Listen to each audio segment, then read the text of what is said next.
Yeah. Listen, bruh, not to be dramatic, but this calls for dramatization. PrizePicks currently has a line on Luka of 0.5 points. It's a discount. You just walked into Walmart, straight up stole something. His normal over-under line for points for Game 7. Game 7's tomorrow night, Sunday. So you got the next 48 hours to get onto PrizePicks and grab this 0.5 point line on Luka. Literally free money. The only person that could miss this is probably Animal. The dullness of Animal's picks would have him catching L here. 0.5 points on Luka. That's it. 0.5 fucking points. How do you lose? You don't. We're here for winners. Winners, winners. I'm not even a basketball guy, all right? So I'm not really going to lead you in a direction of choosing another player. But, no, I'm going to let y'all do that. Luka on PrizePicks, 0.5 points. Grab it, hit the under. Of course, if you're depositing for the first time, you're going to use promo code BDGE. That's going to get you two things. It's going to match the deposit you put down on PrizePicks. So if you're going to put down $10 on it, guess what? You got 20 to throw down on the easiest fucking play of all time. Secondly, it's getting you access to our rookie draft guide, which is live on www.bdge.co. Okay? You can go pay for it at full price, but the best way to do it is by going on PrizePicks. That's like a double, triple fucking whammy win here. You're getting 6 wins, and all you got to do is go to PrizePicks and sign up with promo code BDGE when you deposit $10 or more. All right? They're gonna. I'm on one. I'm on 6. I don't even know what to do with my hands. I'm excited for today. Other announcement real quick is we're keeping the Discord open to the public for you guys. So if you want to join the Discord, you want to talk some sheesh about Jameson Williams, which is what we're about to do in this episode, in this featured film, you can do that. The links for all this sheesh I'm talking about is down below. PrizePicks, download the app or go to prizepicks.com. The Discord for BDGE is linked down below. All that good stuff. Free to join. Free to yell. How we doing, everybody? You for sure ripped pre-workout before this. I'm profiting off your mistakes. In before he's assassinated. Wow. You think I'm just getting sniped out by the window? Actually, I kind of want to open up the windows here, but I don't know what the lighting is going to be like because I got a big, you guys would not believe the size of the light over my, like on top of my head right now. It's probably this big, but it's like 6 inches above the camera. And it makes me look like shit. It really, really does. I don't get this. Like, I thought it was supposed to make me look good. Apparently not. You know what else doesn't make you look good? You guys continue to fucking ask me this question. Repeat it. Oh, God, why is that so small? Oh, fucking fuck. Okay, well, you guys can't see that overlay, but I'm going to read it out loud to you, okay? I continuously get this question. Is J-Mo crazy at the 103 if Kenneth Walker is gone? Am I crazy to take Jameson at the 102? That has been a large portion of the questions that I've received in the comments of my YouTube videos over the last few weeks. People want to know about Jameson Williams. People want to know what to do with him. He's one of, if not the most polarizing prospect in this class, because the landing spot gives you as good of draft capital as you can get, but it ties you to an unknown quarterback situation and to a shitty team that's probably not as shitty as most people would realize. I think they're 1 year away from being an actual contender. But he's with Jared Goff for now. He's returning from the ACL tear. There are a lot of really strong wide receivers in this class already. So a lot of moving variables. But there are a lot of people out there that, you know, don't care about the other pieces. And they think on a talent level, Jameson Williams can be the overall wide receiver 1 in this class. Hard to argue that. A lot of people want to throw him into the Henry Ruggs archetype and immediately write him off and say, these guys never hit. And hard to argue it because, like, Henry Ruggs was terrible. And then we talk about Jalen Waddle, and that's probably a better comp.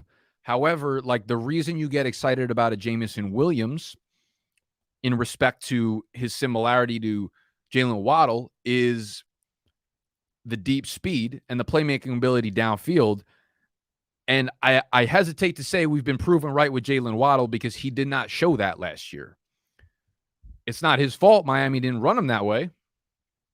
He did what he was asked. He's a good fucking soldier. He fell in line and he caught 6-yard pass after 6-yard pass after 6-yard pass. I'm not going to penalize him for it, but I'm not going to get overly attached to the fact that he was a volume player last year. So I would say we have not been proven right on the Jameson Williams archetype, meaning you win strictly by speed, separation via speed, downfield. Do I think Jameson Williams is a good route runner? I do. Am I nervous that he couldn't get on the field before he came to Alabama? I am. Do I think you're crazy for drafting him in the top 5? I do not. We get those comments, and then in our Discord, there's a premium section. So there's the Discord is available for everybody right now. Link in the description. You can go join and fucking yell at me in there if you want. Then there are the Big Dog members who are monthly members to our website. And then there are the GOAT members who are the real premium members who get into a private channel with me and you get guaranteed answers from me. And one of the questions that came in last night, and the GOAT members were chirping back and forth at each other, discussing it, was the idea of taking Jameson Williams over Treylon Burks at I think it was the 105. They had a hearty discussion. Shout out to the GOAT members. You know who you are. They had a lengthy discussion last night at like 2 a.m. My fucking old ass ain't awake at that time. So I woke up to about 2 zillion messages on the topic by the time I got up today. And I tried to gather my thoughts. And I had a lot of them. And I figured, this is a popular topic. Let me get after it today on the live stream, on the Q&Aassault. We do these every single Saturday. So make sure you're in the Discord when I drop the link. So, Jameson Williams in the top 5. What I'll start off by saying is the injury concern for me is not really a concern. We've seen a zillion guys come back from the ACL tear. Modern medicine, again, only technically a doctor, but it looks like if you follow the trends, most guys are okay coming back from the ACL. It might take some time. He did it later in the year, did it by the national championship. So that's a late season ACL tear. These typically take anywhere from 8 to 12 months to recover from. And there's also the mental aspect of it too. You're not always 100% mentally clear in terms of feeling like you can cut at full speed. And Jameson Williams is a dude that needs to be running at full speed in order to decimate the defense, right? He needs to be able to change direction full speed in order to like kill him over the top on those post routes. So that's another kind of variable at play. I'm not really concerned about the injury. One of the arguments that was made in the GOAT chat was that when you are drafting dynasty players, you want them, when you're drafting rookies, you want them to accumulate value as early as possible. And if Jameson Williams, let's say, again, he tore the ACL late in the year. There's a chance he starts off on the PUP list, misses the first 6 games. There's a chance he doesn't. There's a chance he's ready by week 1. Maybe he's playing 30% of the snaps or whatever week 1, and then he starts to integrate himself a little bit more. But I think, maybe it's not objective, but it fucking should be, that Jameson Williams probably going to get off to a slow start in his career. And by career, I just mean like the first half of the rookie season. I'm not as worried about that. What I think people overlook is they're like, oh, he's not on the field. He's not accumulating value as a rookie, right? But the way you should look at it, the counterpoint is, how valuable is this player going to be, not 6 weeks into the first season, but at draft season of next year? So you want to look 1 year ahead and say, okay, I drafted receiver X in April of 2023. What is his value? Because that's what uncurtains the way people really feel about a player. And I would argue when it comes to rookies, the first 8 to 10 weeks of their rookie year is not anywhere near as important as the last 6 to 8 weeks of their rookie year. If a player balls out over the last 6 weeks of their rookie season, they are going to be valued going into the next year as if they had just balled out for the full 17 games. That's the way Dynasty works. And I can give you a million examples of this. Odell Beckham's rookie year. You could look at Cam Akers last year, right? How you finish the season as a rookie, or I mean, he's not a rookie, but this is like his first. It almost feels like he's a rookie coming back from the injury. How you finish the game. If Cam Akers had 2 big games last year, right? He finished really horribly, like wildly inefficient. But had 2 of those games been monster games, 150 yards from scrimmage, even just like having a game or 2 where he averages 6 yards per carry or more rather than like the shit that he put on the field. 2 big games from Cam Akers in those like 3 or 4 games that he played last year. He's a top 10 overall Dynasty startup pick. Top 10 in the fucking position regardless. If you look at the running backs from, say, 2 years ago, Jonathan Taylor, that class. It was Jonathan Taylor, Clyde Edwards-Helaire, Dobbins, Akers, Swift, Gibson, etc. There was one guy who handled all of the work as soon as the season started. There was one guy of those 6 awesome fucking running backs thrown right into the workhorse role. It was Clyde Edwards-Helaire. There was 5 guys who started seeing workhorse touches over the second half of the year, and there was one guy who saw his workload diminished. That was Clyde Edwards-Helaire. The other ones started moving more and more into workhorse roles. Jonathan Taylor, Cam Akers, DeAndre Swift, J.K. Dobbins, Gibson. They all started seeing their 15 to 20 touches a game once week 10 hits. Clyde Edwards-Helaire, this is, I talked about this like all offseason last year, why Clyde Edwards-Helaire was still a very risky pick. Because there was a chance he just wasn't a very good running back. And that came to fruition. And there were human. Actually, I don't know if maybe y'all were bots. Maybe Elon will take over YouTube and wipe out the people that said these comments. But there were actual people out there that were like, his workload got diminished, not because of his talent level, but because they signed Le'Veon Bell. I'm like, bro, it's just like, do you know how bad you have to be in order for Le'Veon Bell's 30-year-old ass making shit rap music to get onto the field and take touches away from you? It's the same argument where people pigeonhole these extremely fast wide receivers like Mecole Hardman, right? The guys who run like 4.26s, but never produced in college, right? But never put statistics up. You're looking at it wrong. You're looking at it backwards. Do you know how bad you have to be at football in order to run world-class speed and not produce? It's not like, oh, he's got the speed. He just hasn't produced yet. Look at it the other way around.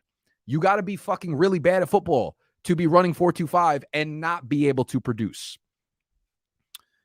So the case in point here is if you're targeting Jameson Williams, I really would not let the injury thing factor into how you value him in Dynasty.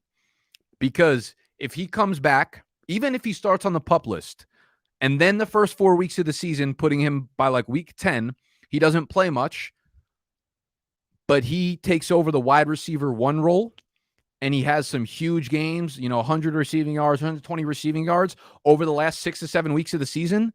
Guess what? You're going to be really fucking happy you invested into him. How they finish their rookie year is way more important value-wise than how they start or if they're there for the entirety of the year. I promise you that. And you could look at, I made this chart. Fuck, why are these all coming up so small? Give me a second while I resize this shit for y'all. Bear with me. You can drop some comments in the chat. We're going to get to some Q&Aassault afterwards. After I'm done fucking yelling about this. Nope, that's not what I want to do. Shit ain't easy, man. I'm jumping into fucking Photoshop here to resize stuff. Yeah, we're going to make you a little bit smaller. Put you down there. Transparent background. Chart 1. Cool. Yay. Let's have fun. Bear with me. Bear with me. We're almost there. I got the quickest fingers on the motherfucking East Coast. Where is chart number 2? Oh, that was a download. Fuck.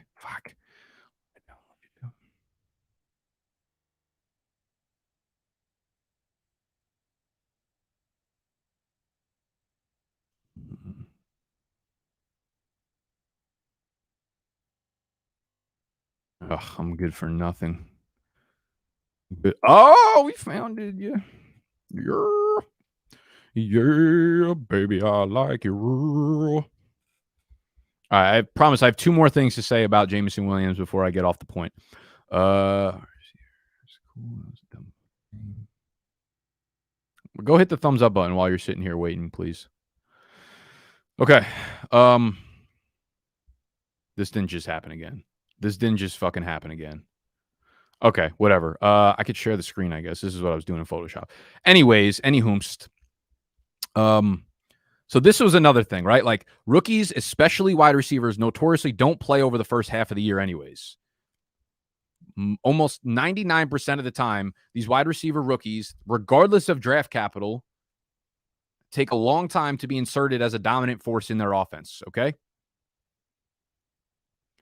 This is obviously from 2 years ago. This is a chart I put up on Twitter. I remembered it this morning when I was talking to the guys in the Discord, and I wanted to pull it up. I don't remember if I did a 2021 version of it, but I'm assuming it looks similar. Okay, so this was the class from a couple of years ago. AJ Brown, Terry McLaurin. It got a good mix of both talent and draft capital and all this shit. And regardless, the point remained for most of these guys that over the second half of the year, the snap rate increased tremendously, regardless of how talented we thought they were. So with a guy like Jameson Williams, I'm not worried about him missing the first half of the year. I'm not worried about him missing the first 4 weeks or 6 weeks or whatever, because he probably was only playing 40 to 50%. Like DJ Chark's going to get his run. Amon-Ra St. Brown's going to be on the field. They'll probably try to go run heavy with DeAndre Swift. TJ Hawkins is going to be back on the field. I don't think his statistical impact will have been that great over the first half of the year regardless, okay? The other thing to consider, if you are one of those people asking, oh, am I crazy for, this is insane. What is going on with Streamer? Why are they doing this?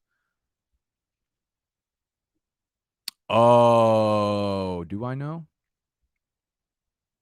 Nope, that didn't work. Oh,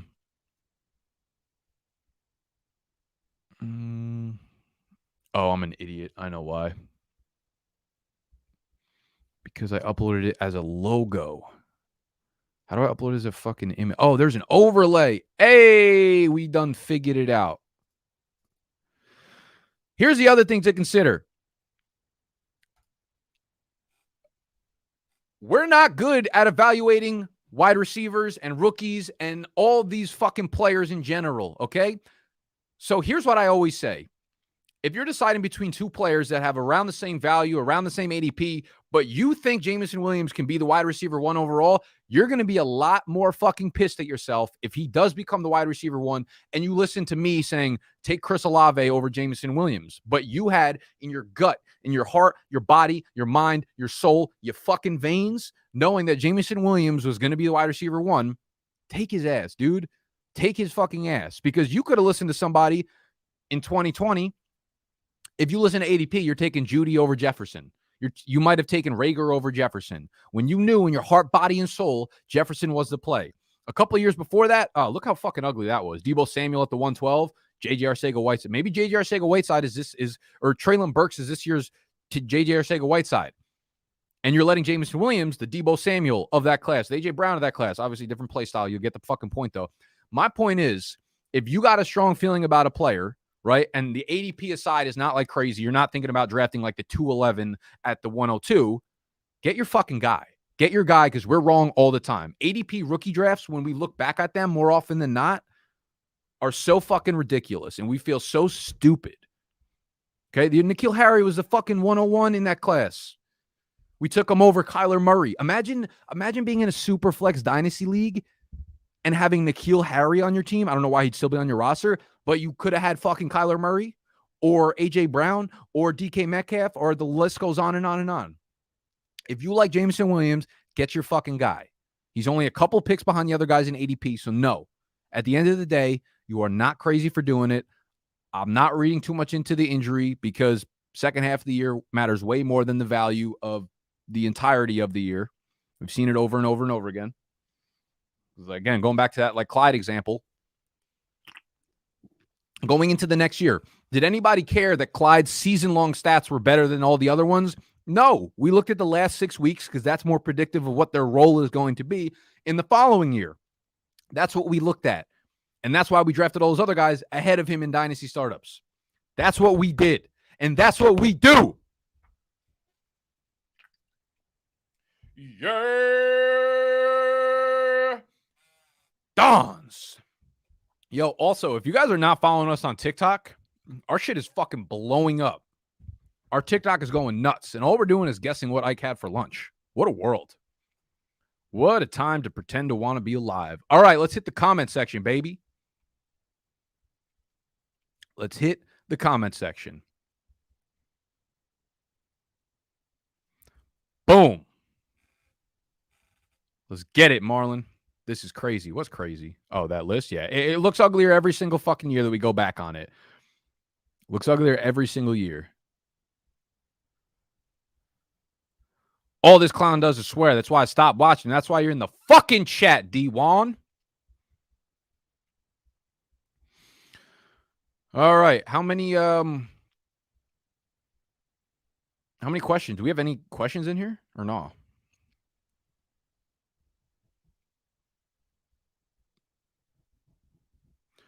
I'd take Jameson super high if I were a rebuilding team. I think he's possibly the most valuable player in the draft long term, but he's a little short term. Exactly. Like, no, listen, no one's like going nuts about Jameson in redraft. But if you're one of these people, like where Beanie's like, I think he has the most value, he could be the most valuable player in the draft long term, like you're gonna look stupid as fuck passing up on that because of a 2 ADP spots in a rookie draft 2 years earlier. So listen, I'm not there. I would probably prefer the other guys first, London and Wilson and Burks. And I even have Olave over Williams because I think he's got a lower bust potential. But I'm not going to call you crazy if you want Jameson over all those dudes. I really am not. Is Brian Edwards bike? Hell yeah. Most dangerous duo in the NFL right now. Marcus Mariota, Brian Edwards. Don't say you didn't hear it first here. Is it crazy for someone to consider Sky Moore over Olave or Jamo and Olave a tier above? So my thing with this, like, again, I kind of just made the point that lets you say whatever pick your guys, get your guys. Personally, this one feels a little bit more of a reach than the other ones. Like Jamo is a guy who probably would have gone around, who would have had that, like, I want to take him wide receiver 1 or 2 in this class, regardless of what class he was in, because he's that talented of a player. Sky feels like a guy that, because this class is so weak after the blue chip prospects, we're reaching up a little bit more for Sky than we typically would in other drafts. Sky Moore is similar players to Sky Moore, like think of like Elijah Moore last year. Those types of players typically go like the 2-2, 2-3, 2-4 in most years.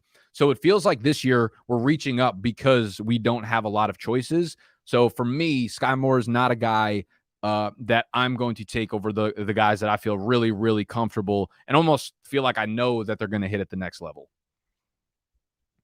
First time listener, you are hilarious. I don't know. I just like to fucking yell a lot and I'm passionate, but you can decide. But I appreciate it. Welcome in. I hope any of the newcomers out there watching for the first time subscribe. We'd love to have you around for the long haul. It's probably like 10 more days with the way that my fucking heart's going to explode. Oh, man, I got the C4 rubs in my face.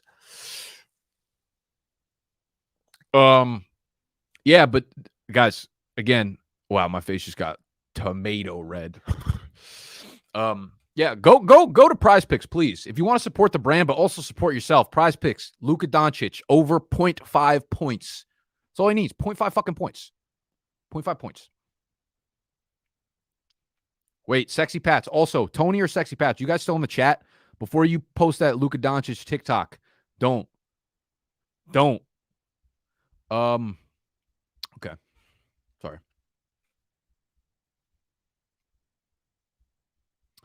Yeah, breakdown on Sky Moore with Mahomes. So I did a video. Actually, the Q&Aassault from last Saturday was like Sky Moore or Christian Watson. So I went a little bit in depth on Sky Moore last Saturday, so you can check that live stream out. I also have the video dropping Monday, which is all about year one explosion players, rookie year one explosion players, and I talked about Sky Moore for a while in there as well. So Monday will be bike on Moore.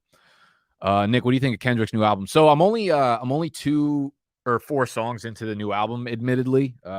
I've been busy the last couple of days, so I haven't really the last couple of days. Literally fucking yesterday dropped. So I really liked 2 of the first 4 songs. 95 more, 59 more. I forget. There's a song with a number in it. I think it was 95 more, which was super good. Got me fucking hyped. And then there was let me pull up the album. I'm nervous about this album, not gonna lie. I'm nervous about this album. I'm gonna tell you why.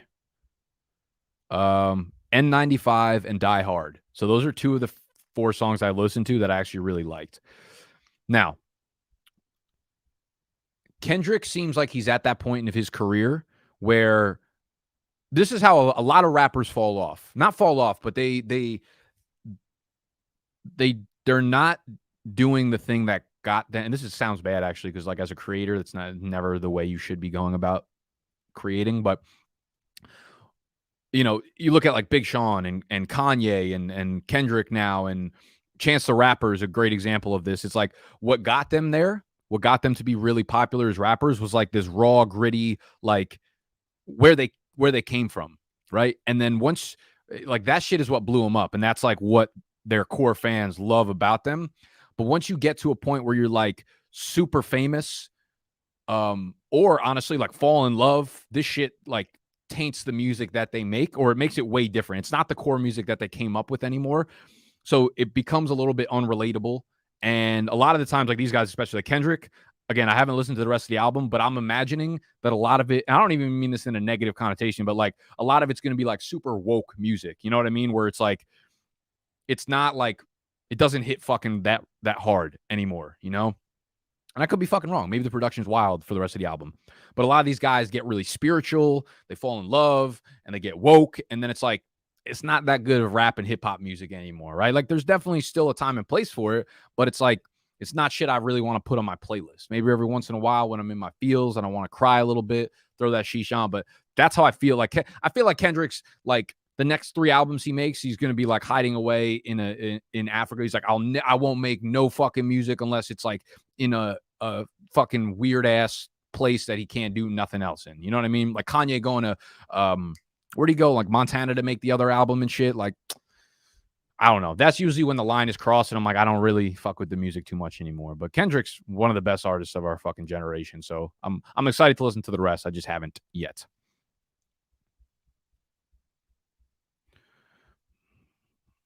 Mm. 103, 111, and Brandon Cooks for Russell Wilson. I'm going to go ahead and assume that is a super flex league. Yeah, listen, if you need a quarterback, I'm okay with that. That's a lot of draft capital to give up if you think about the players that you're actually going to get. So you could say, okay, Brandon Cooks, Drake London. Brandon Cooks, Drake London, and 111 is probably, George Pickens or Jahan Dotson, or, maybe you get lucky and Jameson Williams falls to you there. I'm okay. I think it's a fair trade. I think like value-wise, you're probably taking a tiny bit of an L taking the Russ side, but I also think you're easily getting the best player in that trade. And if you need a quarterback, then I would definitely be okay with it. 10-team Dynasty League, only RBs are Mixon, Najee, Uncle Lenny, and Penny. That's a pretty strong trio you got there to carry you for at least a year. I have the 103 rookie, take Walker, top 3 wide receivers. What kind of scoring is it? Half PPR, full PPR? And how many wide receivers do you start? Because the smaller the league is, the more wide receivers are available on the waiver wire or are easily attainable. Like the smaller the league is, the more startable wide receivers there are for fantasy. Personally, I Walker's a little bit of a tier below them for me. So when we're talking about tiers, that almost makes the decision like a no-brainer for me to take the wide receivers. But if it's so heavily skewed towards running backs being way more valuable in your league scoring and settings, I probably lean that way. Would you take Dameon Pierce to 206? Yeah, I'd be comfortable taking Dameon Pierce all the way up at like the 112, 201. So 206 is easy for Pierce there.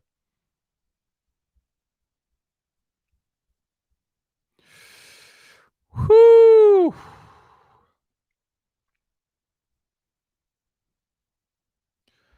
Keep 2 in a PPR super flex. C-Mac, Cook, Jesus Christ, Najee Harris, Kelsey, Lamar, Diggs. I think C-Mac is I'm probably going to go ahead and take the 2 C-Mac and Najee. Both of those guys are going to for sure catch 60 plus passes, 80 plus passes, and they're both going to get a fuckload of work on the ground. I'm probably taking C-Mac and Najee there. I think the only other player I could make a case for is, some people might like Dalvin Cook, but I'm not really trying to roll the dice on whether or not he's like going to stay healthy. I guess you could say the same with C-Mac, but yeah, I'm just going to take C-Mac. I'm not going to get into the injury thing with him. I could understand Kelsey to get that little positional advantage, and with Tyreek Hill out, he might get 150 fucking targets this year. I think I play it safe, take my 2 running backs, and move on.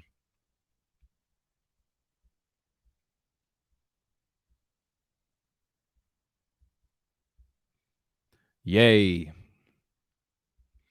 Are your plants real? Yes, they are. I've gotten very plant. You know what happened? So my last apartment, like I didn't really decorate it much. I lived with a roommate and it was pretty big and there was a lot of space in it. So I was like, and he was like a very minimal person. So like he didn't care about anything. So it was like, okay, if I wanted to decorate the apartment, like I would have to do it solely on my own. And the place was simply too big to decorate because it would have cost too much fucking money. But then when we moved into the office, I was like, you know what? I kind of want to decorate this place and make it feel a little bit homey and like make it feel nice. So I started getting into the fucking plant game. You feel me? And then, so we bought a shitload of plants. And then when I moved into my new apartment, which is just me, it's a 1-bedroom by myself, the place is a jungle.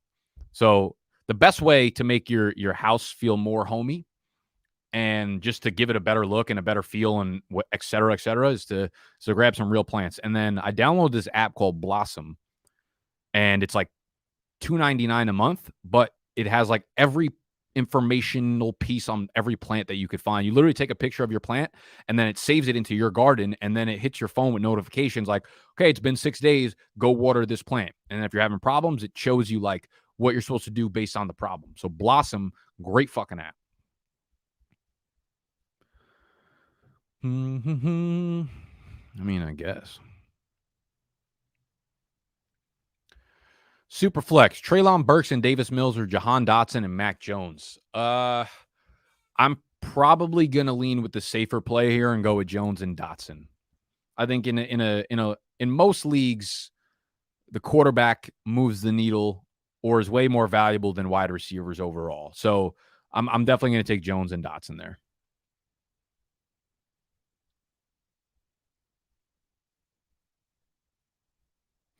Move Bryan Edwards for a 2023 third. Yeah, that's a great fucking great move, Keith.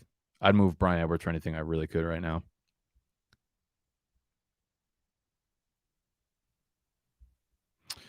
Everybody loves Elijah Moore, but hates Wan'Dale. I feel like that's not correct. I feel like they're not the same size, but let me just confirm that. Elijah Moore, 5'9", 178.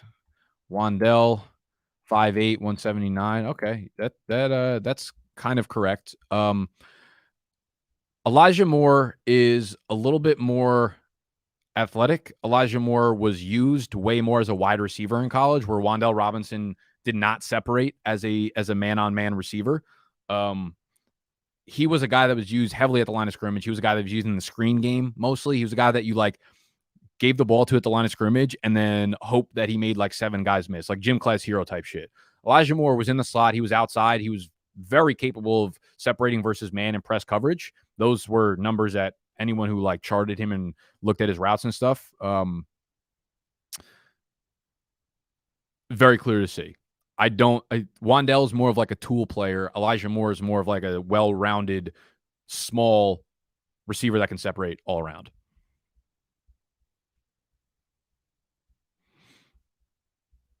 Should people be worried about Burks being out of shape? Is he out of shape? Was there like a tweet or something where there was like a picture of him looking fat? Sun to the moon now that Judy is chained up. Judy's fine. Judy's fine. The charges were, it was domestic.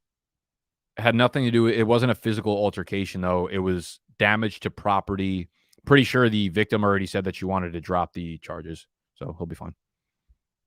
That could be a lie, but I'm pretty sure. Regardless, it's not serious enough that it's going to affect Judy. Hello, Janstein.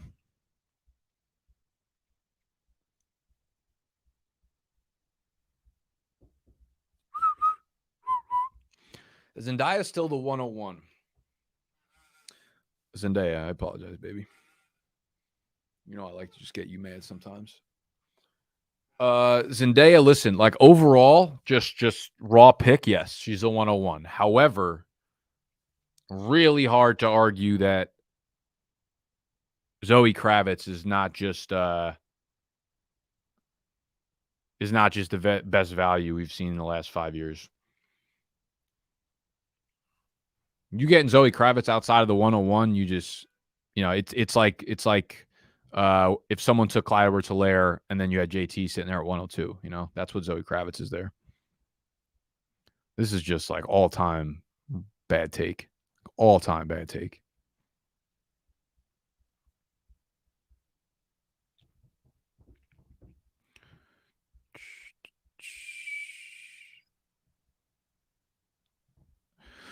AJ Brown and Tyreek Hill Dynasty, not a fan of their new. Yeah, I would definitely take AJ Brown there.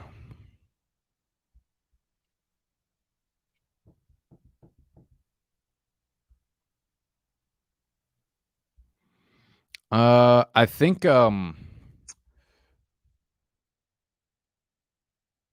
she's like cute, but is definitely not hotter than Zoe Kravitz. You're out of your fucking mind.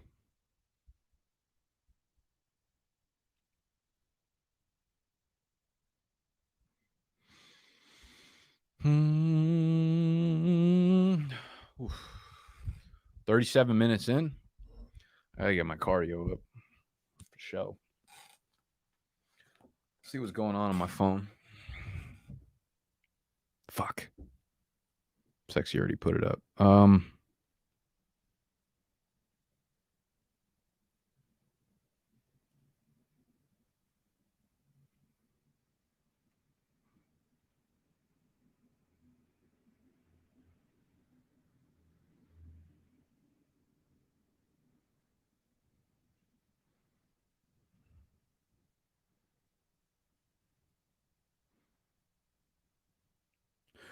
Yeah.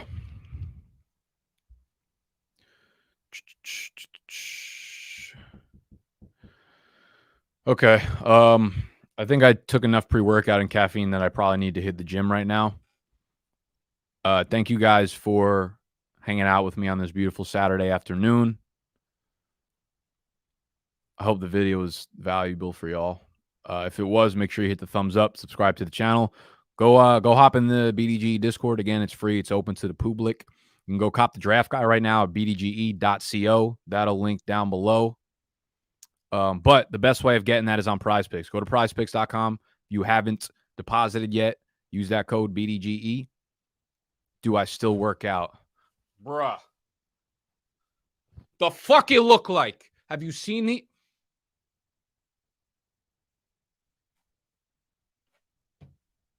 Can't even spin around in my chair because my traps be hitting the fucking wall and the ceiling and the fucking lights out here.